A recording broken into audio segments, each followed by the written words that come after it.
To kill a god is no easy task.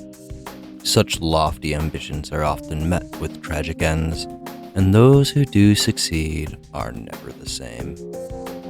So, stay a while and listen, dear viewer, to my tale of heroism and deicide, of ambition and glory.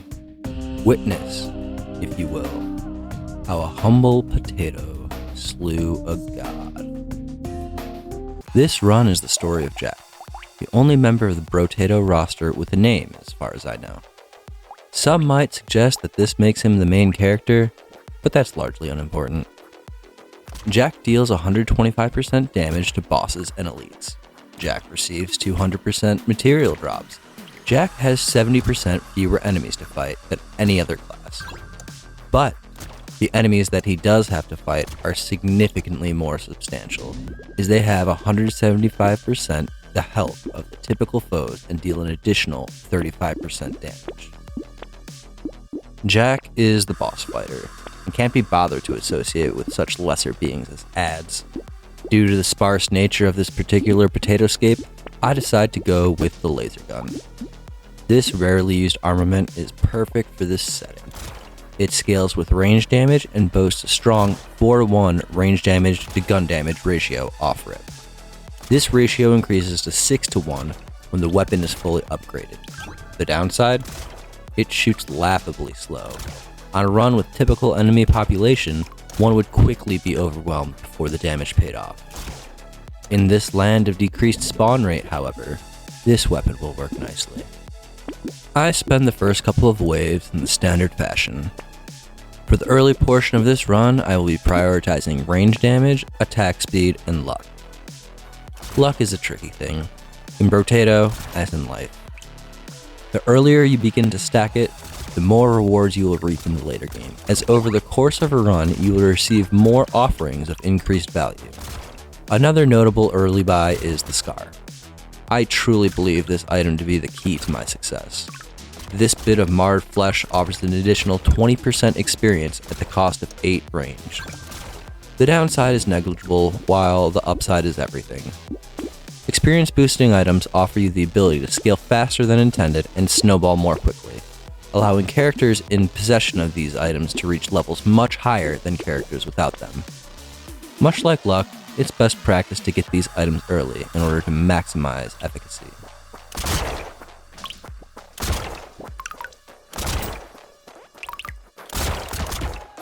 In Wave 4, I try to use my headbutt attack, only to become grievously wounded upon realizing that I have no headbutt attack. Other than that, the next several waves are wholly unremarkable.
Wave 7 is now upon us, and with it, the eggs.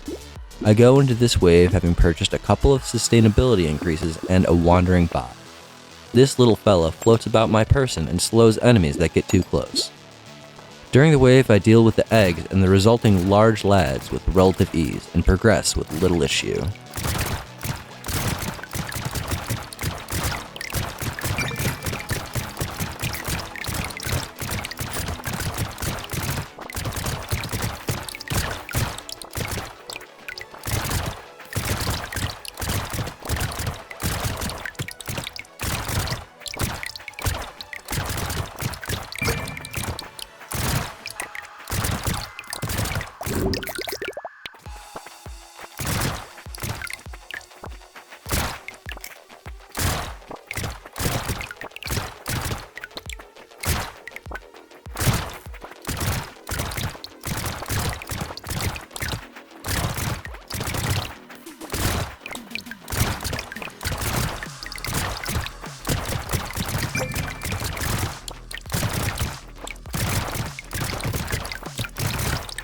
Wave 8 and the speedy large lads are handled with a comparable amount of effort, and I move on to the gateway to the mid-game, Waves 9 and 10. Before starting Wave 9, I buy a healing turret for its healing goo and another scar for the experience it will provide. The latter will prove to be a great boon as I enter this, the most lucrative of waves.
These two waves now behind me, I am solidly in the mid-game. In the shop before Wave 11, I'm offered a peacock. This item is a double-edged sword. It's actually a very colorful bird, but you know what I mean. This bird sword gives a permanent 25% boost to experience.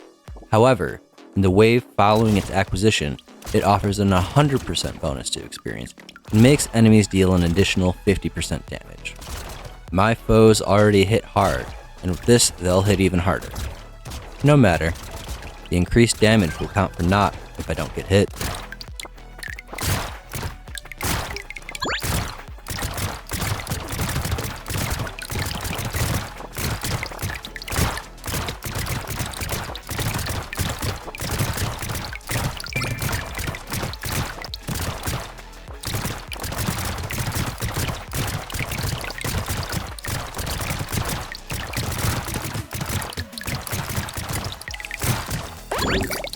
Wave 12 hits and I confront the boss waiting for me there.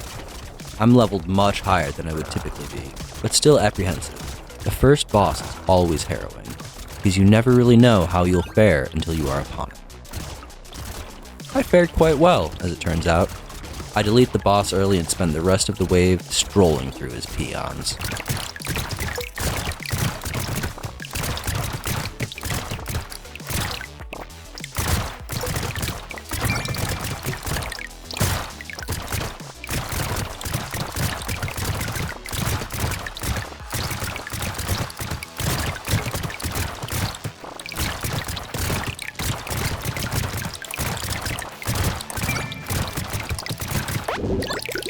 In the shop, prior to Wave 13, I met with another pivotal item, the power generator.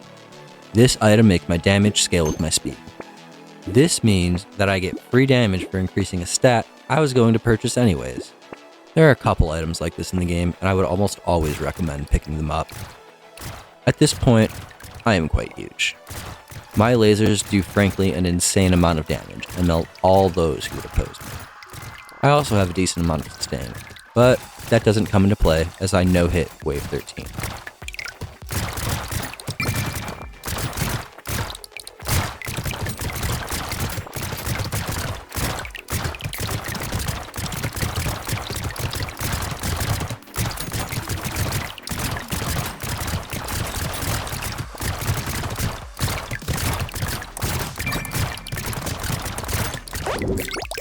Wave 14 begins, and I stare down my second Chungus.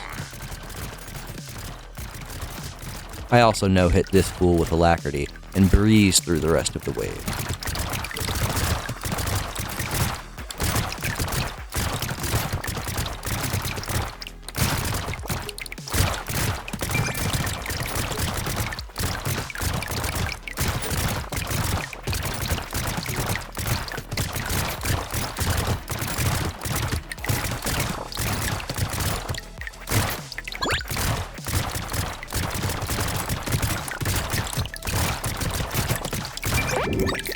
For my troubles, I'm rewarded with an octopus friend, further bolstering my defenses. Pre-wave 15, I get a ricochet vibe. My laser beams now bounce. The same lasers that are putting out damage numbers like 346. Bow before my might, you vile cretins.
On wave 17, I go for another headbutt.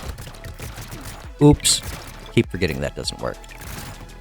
I meander back to slather myself in some lovely healing goo before dispatching the rest of the wave.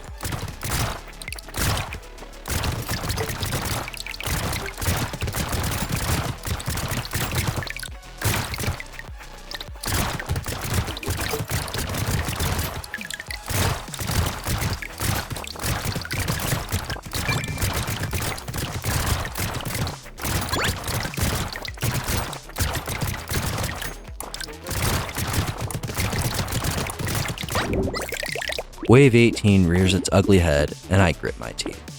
Just one more wave boss lies before me. Then, I'm off to the final waves and the final two bosses.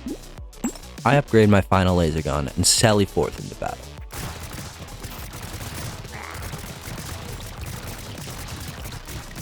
I no-hit this loser as well.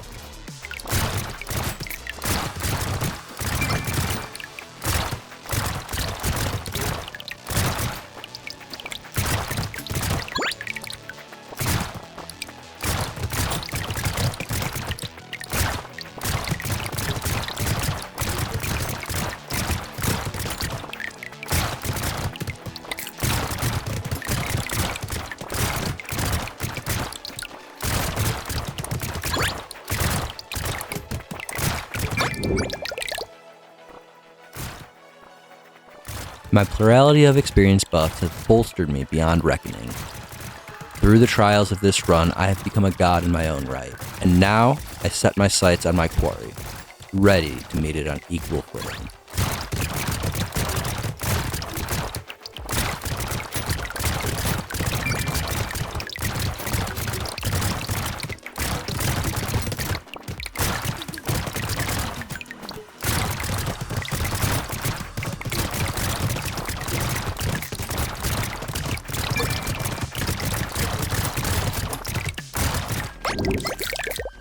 With a freshly acquired silver bullet, I meet my foes with my head held high.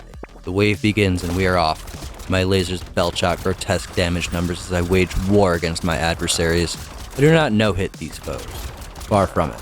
My efforts to dodge are in vain as I fall dangerously low on health. I scurry up to my healing turret and camp there, drenching myself in its healing goo. On the way, one of the bosses fall, but there is one left. He taunts me, just staying on the edge of my sight line. He is not out of reach of my armaments, however.